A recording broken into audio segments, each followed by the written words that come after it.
કરીને આવી ગયા છે.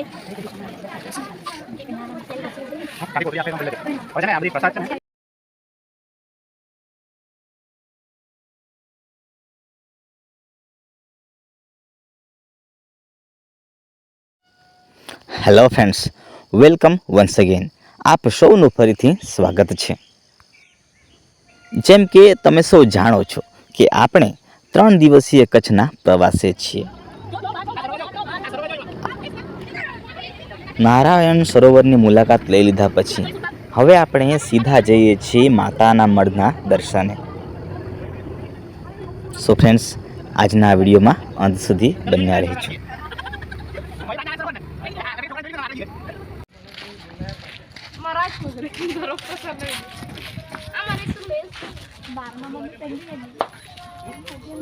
ચલો આવજો, આપણે માતાના મળે આવી ગયા છે.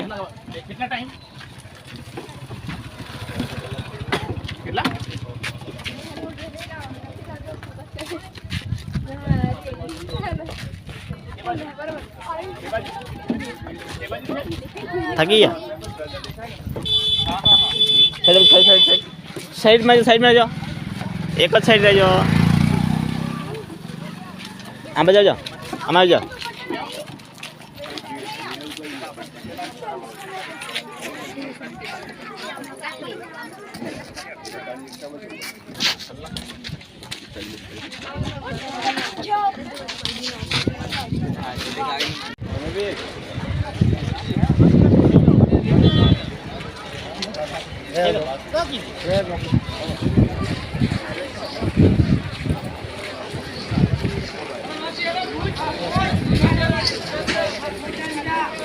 રમક લેવું પડશે.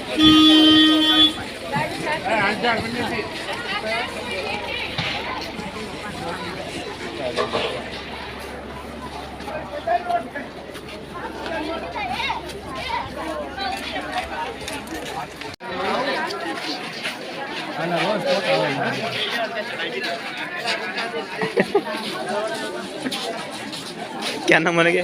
चलो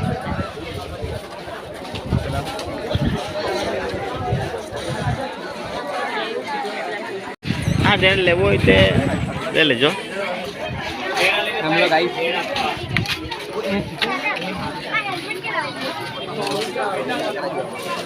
શોપિંગ કરવા માટે પછી અત્યારે નહીં. 1 કલાક નહીં, ખાલી 45 મિનિટ છે આપણી પાસે. પછી પાછા આપણે જવાના છે. પછી ક્યાં જવાના? આઈનામાં જો થાય તો.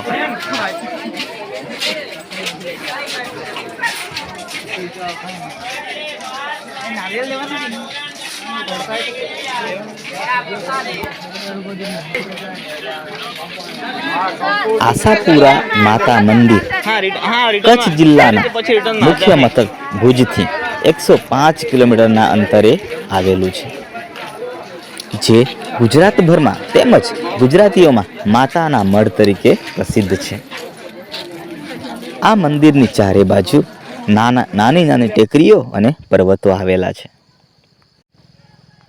લોકોની માન્યતા પ્રમાણે એવું કહેવાય છે કે આજથી લગભગ 1,500 વર્ષ પહેલા દેવચંદ નામનો મારવાડનો કરાળ વૈશ્ય એટલે કે વાણિયો કચ્છમાં વેપાર માટે ફરતો હતો. તે દરમિયાન તાજેતરમાં જ્યાં આશાપુરા માતાનું મંદિર છે તે જગ્યાએ તે વાણિયાએ આસો મહિનાની નવરાત્રિ હોવાથી માતાજીની સ્થાપના કરી અને ખૂબ જ ભક્તિભાવપૂર્વક માતાની આરાધના કરી હતી. તેની ભક્તિને જોઈને માતા ખુશ થયા અને તેને સ્વપ્નમાં દર્શન આપીને જણાવ્યું કે વત્સ, તે જે જગ્યાએ મારું સ્થાપન કર્યું છે તે જગ્યાએ મારું મંદિર બંધાવડાવજે. પરંતુ મંદિરના દરવાજા 6 મહિના સુધી ઉઘાડતો નહીં. વાણિયાએ ખુશ થઈને એવું જ કર્યું અને મંદિરની રખેવાળી કરવા માટે તે પોતાનું ઘર છોડીને અહીં આવીને વસવા લાગ્યો. 5 મહિના પૂર્ણ થયા બાદ મંદિરના દ્વાર પાછળથી એક વખત તેને ઝાંઝર અને ગીતનો મધુર અવાજ સંભળાયો. આ મધુર ધ્વનિને સાંભળ્યા બાદ તેનાથી રહેવાયું નહીં અને તે મંદિરના દ્વાર ખોલીને અંદર ગયો.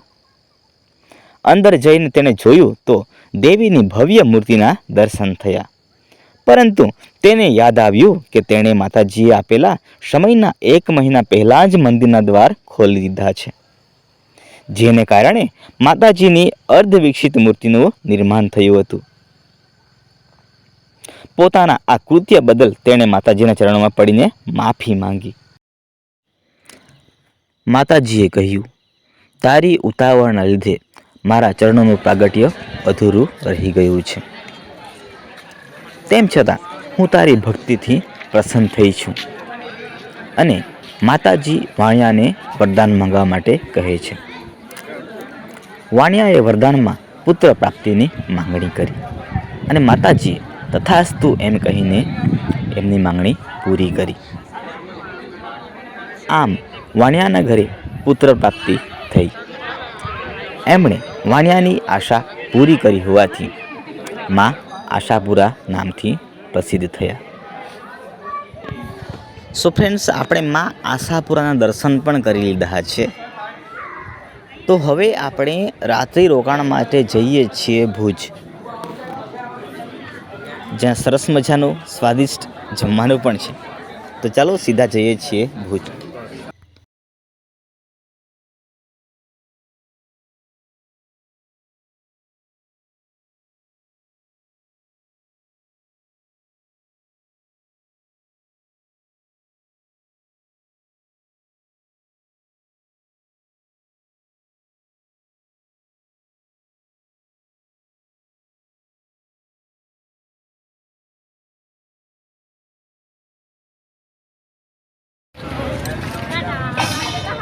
અમે આવી ગયા છે ભુજ રાત્રિ રોકાણ માટે. ભુજ આવી ગયા છે રાત્રિ રોકાણ માટે ફ્રેન્ડ્સ.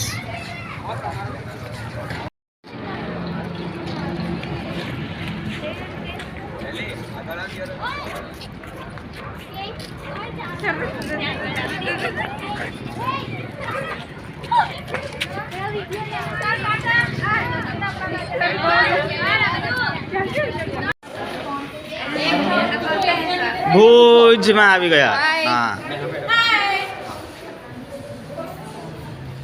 ફ્રેન્ડ્સ, આજનું આપણું રાત્રિ રોકાણ છે ભુજમાં.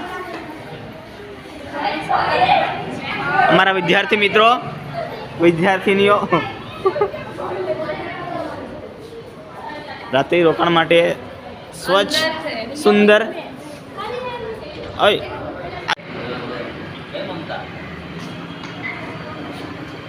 બોલો તમે.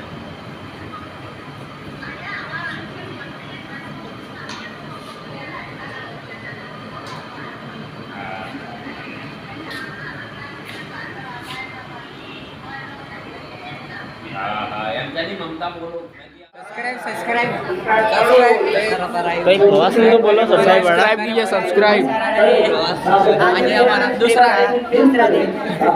Hello guys. नाइट क्या છે તો કેવું ભુજ ભુજ ભુજ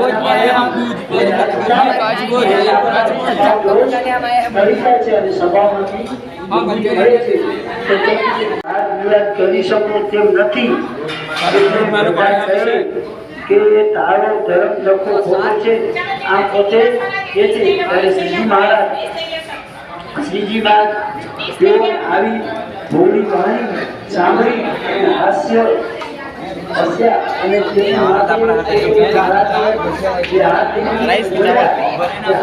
તારી સાથે કોઈ વિવાદ કરી શકશે તારી વિગત માતા મહારાજ પોતાની આશીર્વાદ આપે છે કે હવે આ તારામાં કોઈ અને તારી વાણી મારે તો માથે ના છે અને બધા જે છે ગોંડલના બેટા મહારાજ બધા સત્સંગીઓ વાત એના પાસે માણસો માતા જમાવા મંડ્યા. તો જોઈએ કે આવો સામાન્ય માણસને પણ ભગવાનની કૃપાથી કેટલું બધી જ્ઞાનતા છે.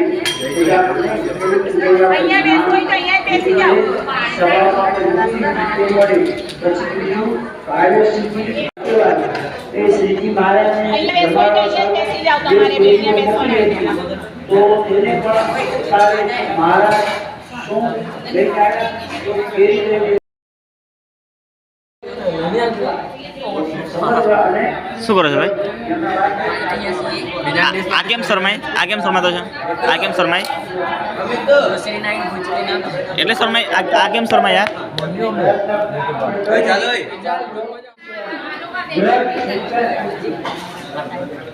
તો આવી આપણે થાય અને આપણી આવી જાય તો આપણે અનુસારે ભગવાનની કૃપા થાય તો ભગવાન આપણે અનુસારે ધામમાં શરમાઈ જઈએ ત્યારે આપણે મેં તો ફીલ કરેલું છે એટલે ત્યારે આપણે માથું ટેકવી તમારી બધા પ્રાર્થના કરીને દર્શન કરીને નીકળી આવી આપણે ત્યારે નીકળી જોઈ તો ભગવાનની શ્રીજી મહારાજે કેવા વાંકા ધારણ કર્યા છે કેટલા ગુલાબ છે કેટલા ગુલાબ છે આવું ત્યારે આપણે